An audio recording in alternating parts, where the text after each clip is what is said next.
they're like an animal. They're instinctive. Like, I smell fear or I smell alpha, and they smell alpha. And Democrats have to come up with an alpha, and it's not Tim Walz. No, probably not. And it's not Tim, the other Tim who ran. Caden? Tim Kaine. These are not alphas. In this video, ex-CNN shill Chris Cuomo recently joined Bill Maher on his Club Random podcast. Bill Maher and Chris Cuomo discuss what the Democrats need most to turn things around. Bill Maher tells Chris Cuomo that the Democrat Party needs to find a leader similar to Trump that has the ability to be transparent and say what they believe. With that, let's watch Bill Maher destroy woke Chris Cuomo and the Democrat Party. That always lean in to being more who you are. The people are not savvy about issues, but they smell a phony a mile away. And that kind of shit, nobody else does it. You know, there's a couple of times when, look, I've been his biggest critic for good reason. And when he got reelected, I said, I'm not going to pre-hate anything. And then the first week I said, well, there's lots of things I hate because I do. Okay, there's some things I don't hate also, but the way he can do that and sometimes kind of make me go, oh man, I got to give it up. Like when he did that thing where the guy came in from the Taliban and he said, this is an aerial picture of your house. If during our withdrawal, one American is hurt, just know I know where you live. I was like, oh, can we just play the music now? Because I don't care. It's Donald Trump and he's the worst person ever, blah, blah, blah. I fucking love that. One time they were doing something was going on with, and he said, you know what? When you come after New York, you got to go through me. It's like, oh, hometown boy. You know, he has those moments that no other politician has. And the Democrats have to find that guy.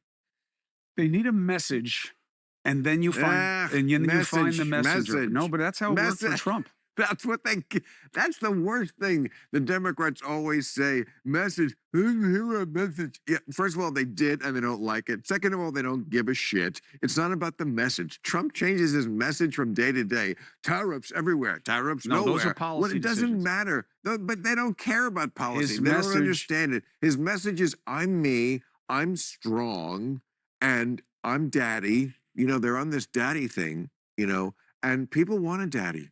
You know, Tucker Carlson, that whole thing, you've heard that thing about daddy came home and you need a spanking. And I'm like, this is getting a little weird, Mrs. Robinson. You know, daddy, but you know what? That's what works, and that's what people respond to. They don't know the issues. They don't know the facts. I agree. And they have no interest in learning about them. They're like an animal. They're instinctive. Like, I smell fear or I smell alpha. And they smell alpha. And Democrats have to come up with an alpha. And it's not Tim Walz. No, probably not. And it's not Tim, the other Tim who ran. Caden? Tim Kaine. These are not alphas. It's like this thing of like, let's get a woman and then a docile man who's in every commercial where he's the asshole while mom takes care of business. I'm shocked that Bill Maher doesn't view Tim Walz as a real manly man. I mean, that's how I've always perceived him. Haven't you guys? It is funny. Like every picture or time I see Tim Walz like fired up in a speech, I don't know why this is, but it's always in front of like an LGBTQ audience or with big gay flags behind him. I remember they used to be like, he's a football coach. And I was like, oh, that's cool. I coached football for a little bit. I love football more than anything in the world. I love playing football when I did. Some of my best memories. But if Tim Walz was my coach, I don't think I'd have those memories. I'd be like, this is my role model. No, I'm good. So Bill's 100% right. Everything he said about Donald Trump. What everything he's saying translates to, even though he wants to make it into this daddy issues thing, whatever that is, alpha male, yes. He comes across as a strong leader, whether you like it or not. But something I just always echo about Donald Trump is he's authentic. And I think one of the first things Bill said is that voters can smell a phony. It's so true. I mean, Kamala Harris is like the phoniest human being maybe I've ever seen, like in politics, just a complete joke. The fact that anyone would vote for her, I guess if you hate Trump and you wanted to vote, okay, but anyone that said, here are the two candidates, I don't feel either way on either of them, went through everything, policies, personalities, record, temperament. I just don't know how anyone comes out and says, I'm going to vote for Kamala Harris. She's the best for this country. Now, Bill says, oh, they don't need a message. It's just about the person. No, they do need a message, but they need to get their party in order first. Just get some sound, rational thinking leadership. Everything I see suggests that the party wants to move more in a progressive direction, and they're at a 21% approval rating, and they keep putting, Jasmine Crockett and AOC front and center. I think that's good for the Republicans, but what scares me is in the long term, as the pendulum always swings back and forth from Republican to Democrat, I am terrified that when it does swing back to Democrat, as much as we'd like to say it won't, I think it will at some point. It terrifies me to think that it would be a progressive party. Can you imagine what a contrast that would be from what we're getting right now? I say this with all seriousness. I pray that there's never a progressive politician in any real position of power in this country. It's terrifying. Anyway, let's get back to the video. Business, that's not a message that makes the tribe go, who is strong? Who's strong? Who's strong? Tim Walz. No. Org, give me rock. I need to kill myself because Tim Walz. That you gotta appeal to people at a sort of post-civilization stage where we're kind of at on a primal level. You just do. And Trump does it better than anybody. Trump does. And he started with a rejection principle. What took him from being a joke to being a messenger was two things. One that was really missed in the media. And I was just fortunate to be covering the rallies, so I saw it sooner. We forgot how powerful celebrity is in the American psyche. And that Trump being a TV star, see, I never saw him as a TV star because I've just known him my whole life. Not just a TV star, but one who played a boss. Yes. And that apprentice is really everybody wanted to be him. Now, maybe not certain aspects of his personality, but the money, the power, the agency. So they missed that. But when he really turned was, I know who you hate and I know what you hate because they all come to me and I hate them too. And I will make them pay. Yeah. The idea that Trump was ever selling himself as a cure is bullshit. He was selling himself as a virus. I will get into the political corpus and I will make it sick. And that is what sustains him, is that when the media comes after him for something, people are like, yeah, but you're kind of part of what I hate. And he's fighting what I hate. Oh, yeah, but he's this and that. That's what you say. But you're like that too. Everybody is. And the people who you like are like that too. But you're only going after him. I totally understand their hate. A lot of what they hate, I hate too. Yeah, I get it. But I just won't go. But I also have a rational mind. Yes. So I don't go all the way to then this is because it is worse to me. Right. What, if you don't really believe in the secession of power, if you don't really believe in the emergency of climate change, I can't get on board with you. But yeah, the political instincts, the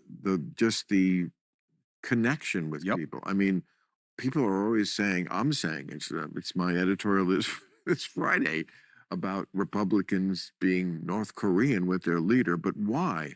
The reason why that they're so afraid of him is that they know he has a connection. If you're a congressman, a senator, he has a connection with my voters that I do not have. Nope. He will beat you. I do not have that connection. He will primary you, and more often than not, you will lose. And that's, if all you're about is keeping power, that's all you need to be kept in check. So that's why every Republican is like, you're the alpha, that like animals do. If you like watching videos like this one, like and subscribe. We'd really appreciate it. Let's get back to the video.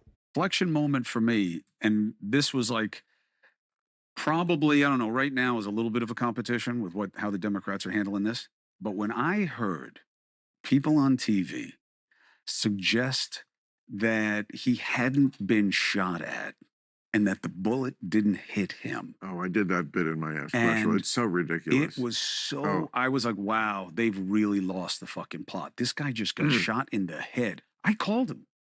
I was so embarrassed by how he he did handled not it. get shot in the head, Chris. He got nicked in the ear. Listen, if it was Okay. your ear, you'd it's say, still- I got shot in the head. He did not get shot in the head. If he had, this country would probably be in a civil war right now. I know. Thank God it didn't happen. Thank God. But I got to tell you, if it's me and that bullet grazes my ear, Oh, I agree. you hear the full story of someone tried to kill me, and you'd never see me again because I would have never continued running.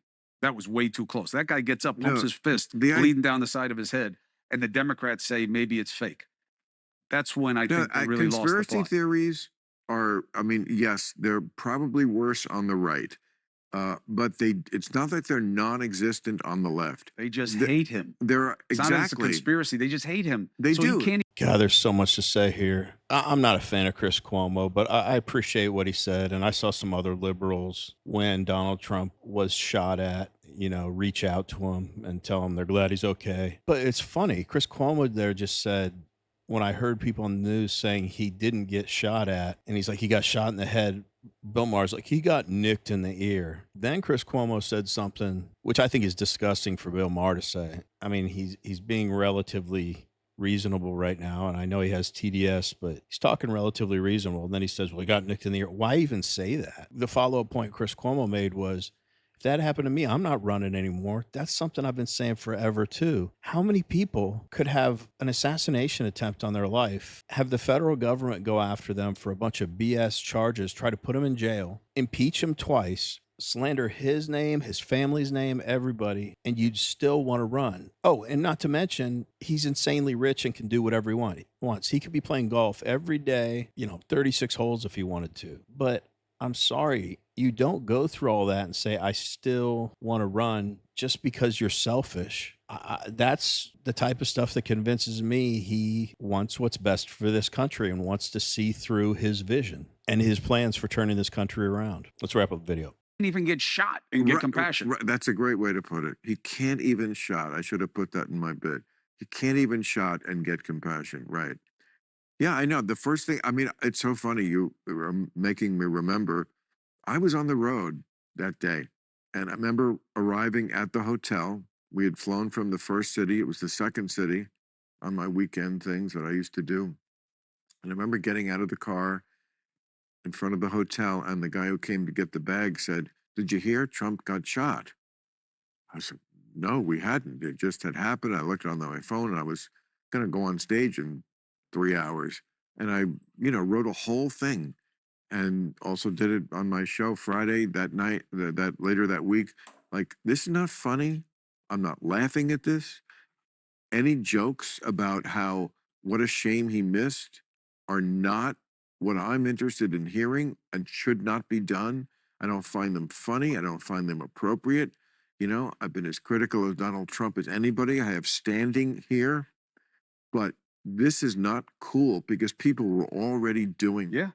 I feel like they're giving Donald Trump credit for acknowledging, like, hey, the people you don't like in Washington, I don't like them either. They come after you, they come after me. That was the whole drain the swamp thing. And to argue that there's not a swamp in Washington of a bunch of elected and non-elected people that just serve themselves and try to make themselves rich is laughable at this point. And people say Donald Trump just hires a bunch of people in his cabinet that he likes. Well, yeah, because last time he came in, he had no experience in politics. And I feel like even the people that were supposed to be his allies weren't carrying out what he was asking them to do, or behind closed doors were talking shit about him to the opponents or the media. So if I were him, I'll wrap up with this.